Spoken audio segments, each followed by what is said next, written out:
പ്രമുഖരുടെ മക്കൾ കഞ്ചാവ് കേസിൽ പിടിയിലായാൽ അത് കണ്ടുപിടിച്ച ഉദ്യോഗസ്ഥർക്ക് സ്ഥലം മാറ്റം, അവരെ ചോദ്യം ചെയ്യാൻ വിളിച്ചു വരുത്തൽ, അവരെ മര്യാദ പഠിപ്പിക്കൽ, ഇത് കാണുന്ന ഈ പുതിയ കാലത്ത് മകനു പറ്റിയ തെറ്റ് കണ്ടുപിടിച്ച് അവനൊപ്പം ഇരുന്ന് സംസാരിച്ച് അവനെ ചേർത്തു പിടിച്ച് ഇനി ഇതാവർത്തിക്കാൻ പാടില്ല എന്ന തീരുമാനത്തിൽ ഉറച്ചു നിന്ന് ഒരു പോരാട്ടത്തിനൊരുങ്ങുന്നു വിഷ്ണുപുരം ചന്ദ്രശേഖരൻ എന്ന അച്ഛൻ.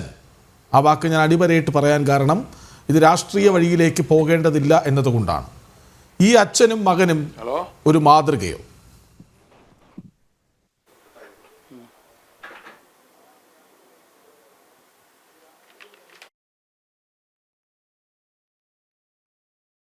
ശ്രീ ജോർജ് ജോസഫ്, നിങ്ങളുമായുള്ള ടെലിഫോൺ ബന്ധത്തിൽ തകരാറുണ്ട്. ഡോക്ടർ അരുൺ ബി നായർ പറയൂ. തീർച്ചയായിട്ടും നമ്മുടെ സമൂഹത്തിന് വളരെ മാതൃകയായിട്ടുള്ള ഒരു സംഗതി തന്നെയാണ്. കാരണം ഈ ഒരു മേഖലയിൽ ഇത്തരത്തിലുള്ള കുട്ടികളെ ചികിത്സിക്കുന്ന ഒരു വ്യക്തി എന്നുള്ള നിലയിൽ പലപ്പോഴും മാതാപിതാക്കൾ ഒരു നിഷേധ സമീപനം എടുക്കുന്നത് വ്യാപകമായിട്ട് കാണാറുണ്ട്. കാരണം ഇങ്ങനെ ഒരു പരാതി ആ കുട്ടികളെ കുറിച്ച് വന്നു കഴിഞ്ഞാൽ പലപ്പോഴും വിദ്യാലയങ്ങളിൽ പഠിക്കുന്ന കുട്ടികളായിരിക്കാം, ജോലി ചെയ്യുന്ന ചെറുപ്പക്കാരായിരിക്കാം.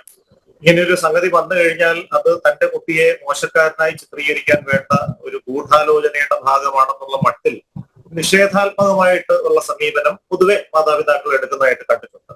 ഇതിന്റെ ഒരു പ്രശ്നം എന്താണെന്ന് വെച്ചാൽ പലപ്പോഴും തുടക്കത്തിൽ തന്നെ ഏതെങ്കിലും ഒരു അധ്യാപകനോ ഏതെങ്കിലും ഒരു സമൂഹത്തിലുള്ള മറ്റൊരു വ്യക്തിക്കോ ഇത് ഒരു തിരിച്ചറിവ് ഉണ്ടാകുമ്പോൾ ആ രക്ഷിതാവിനെ ഇത് അറിയിക്കുമ്പോൾ അന്നേരം തന്നെ ഇത് അർഹിക്കുന്ന ഗൗരവത്തോടെ കണക്കിലെടുത്ത് ആ കുട്ടിയെ വഴക്ക് പറയുകയോ ശാസിക്കുകയോ ഒന്നും ചെയ്യാതെ ആ കുട്ടിയോട് തുറന്ന് ഒന്ന് സംസാരിക്കാൻ രക്ഷിതാവിന് കഴിഞ്ഞാൽ ഒരുപക്ഷെ കുട്ടി അടുത്ത ഒരു തലത്തിലേക്ക് പോകുന്നത് നമുക്ക് തടയാനായിട്ട് സാധിച്ചേക്കും.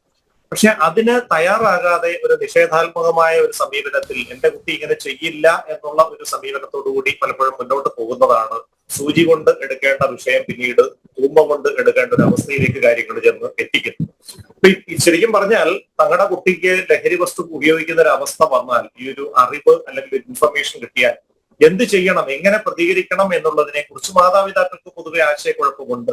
അത് കുട്ടിയുടെ ഭാവിക്ക് ആരോഗ്യകരമല്ല, സമൂഹത്തിന്റെ മുൻപിൽ തന്റെ കുടുംബം മോശമായിട്ട് ചിത്രീകരിക്കപ്പെടുന്ന ഒരു അവസ്ഥ. ഇങ്ങനെയുള്ള ഒരുപാട് വളരെ ന്യായമായ വ്യാകുലതകളുടെ അടിസ്ഥാനത്തിൽ തന്നെയാണ് മാതാപിതാക്കൾ അങ്ങനെ കരുതുന്നത്.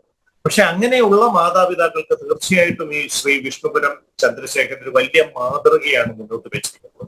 കാരണം ഇങ്ങനെ ഒരു സംഭവം നടന്നു കഴിഞ്ഞാൽ അത് അംഗീകരിച്ചിട്ട് ഒരു രീതിയിലും ആ കുട്ടിയെ പുറത്താക്കാനോ അല്ലെങ്കിൽ വലിയ വികാര വിക്ഷോഭത്തിന് അടിമപ്പെട്ട് അവനെ തള്ളിപ്പറയാനോ ശ്രമിക്കാതെ അവനെ ചേർത്ത് നിർത്തുന്ന ആ ഒരു അച്ഛന്റെ വളരെ മനോഹരമായിട്ടുള്ള ഒരു ദൃശ്യമാണ് നമ്മളിപ്പോ കാണാനിടയായത്. നിയമത്തെ പൂർണ്ണമായി അംഗീകരിച്ചുകൊണ്ട് തന്നെ നിയമത്തിന് വിധേയമായി സകല പ്രക്രിയകളിലോടും സഹകരിക്കുമ്പോൾ തന്നെ എന്റെ മകനെ ഞാൻ തള്ളിപ്പറയുകയില്ല. ഇതൊരു പുതിയ ഒരു മാതൃകയാണ്, റോൾ മോഡലാണ്. എല്ലാ മാതാപിതാക്കൾക്കും അനുവർത്തിക്കാവുന്ന ഒരു റോൾ മോഡലാണ്. പലപ്പോഴും ഇതിനേക്കാൾ വളരെ ചെറിയ പ്രായത്തിലുള്ള കുട്ടികളായിരിക്കാം ലഹരി ഉപയോഗിച്ച് തുടങ്ങുന്നത്. ആ ഒരു ഘട്ടത്തിൽ കുട്ടികൾ ഇങ്ങനെ ഉപയോഗിക്കുന്നു എന്നൊരു സംശയം തോന്നിക്കഴിഞ്ഞാൽ എങ്ങനെ ഇത് കൈകാര്യം ചെയ്യണം എന്നുള്ളൊരു ആശയക്കുഴപ്പം കുടുംബങ്ങളിൽ നിലവിലുണ്ട് എന്നുള്ളതാണ്. വ്യക്തമാണ് ചെയ്യേണ്ട കാര്യങ്ങൾ.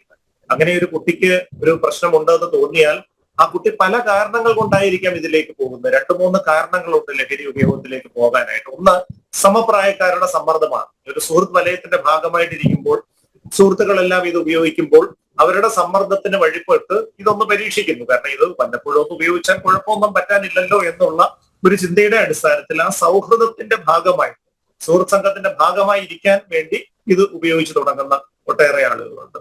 എന്താണ് ഈ ലഹരി വസ്തു ഉപയോഗിക്കുമ്പോൾ സംഭവിക്കുന്നത് എന്ന് തിരിച്ചറിയാൻ ഒരു കൗതുകത്തിന്റെ അടിസ്ഥാനത്തിൽ ഇത് ഉപയോഗിച്ചു തുടങ്ങുന്ന ആളുകൾ. നമുക്ക് അതിലേക്ക് വരാം.